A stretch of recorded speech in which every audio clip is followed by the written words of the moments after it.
rythmologie, c'est comme de la musique. Quand il y a un orchestre, un chef d'orchestre, donc il donne le tempo.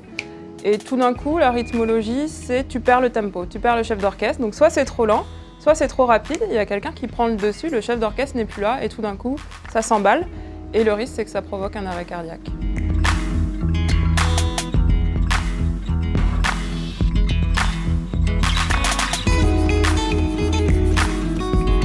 En fait, moi, je travaille sur les morts subites, donc quand il y a un arrêt cardiaque, et plus particulièrement quand le cœur il devient trop rapide. Donc ça s'appelle la fibrillation ventriculaire. Et ce qu'on a remarqué, c'est que très souvent, il y a une toute petite zone dans le cœur qui représente que 1%, qu'on appelle le réseau de Purkinje, qui va déclencher l'arythmie. Il va prendre le relais du chef d'orchestre. Et moi, j'essaye de comprendre pourquoi ce réseau de Purkinje, tout d'un coup, il va s'emballer et il va devenir anormal.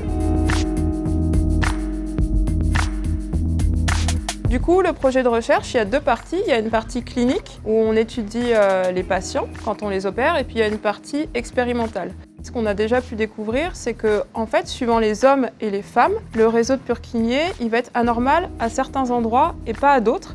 Et ça s'inscrit dans déjà des découvertes qui ont été faites sur le fait qu'il y a certaines arythmies qui se manifestent que chez les femmes, que chez les hommes. Donc il y a des différences entre les deux, qui sont soit génétiques, soit hormonales. Et sur le plan expérimental, on essaye de reproduire des arythmies et d'essayer de voir les mécanismes et de bien analyser le réseau de Purkinje.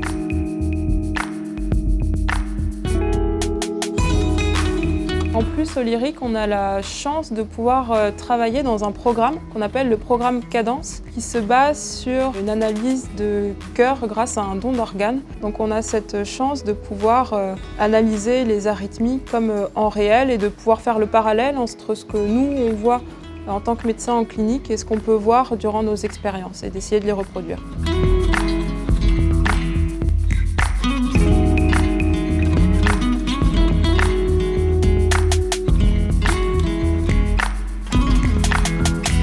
Ces arythmies, le problème, c'est que premièrement, ça arrive surtout au repos et pendant le sommeil.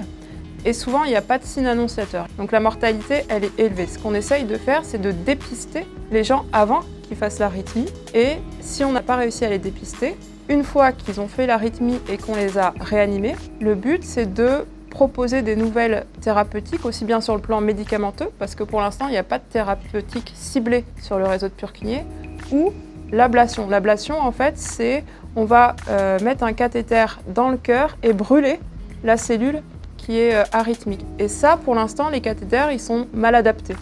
Donc, ça peut favoriser le développement de nouveaux outils pour traiter quand on va faire des ablations.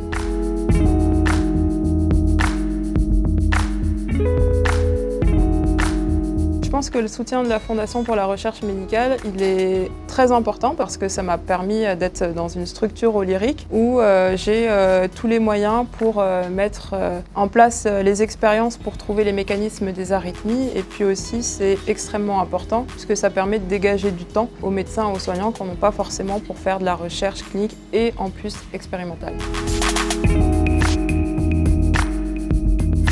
Alors ici, j'y suis pour 3 ans où je fais que de la recherche, donc clinique expérimentale, et j'aimerais plus tard, ça serait un rêve en tout cas on va dire, d'arriver à faire les deux parallèles, c'est-à-dire de continuer mon métier de rythmologue, opérer les gens et les soigner, et quand j'ai des questions, d'essayer d'y répondre au laboratoire et de faire avancer la recherche.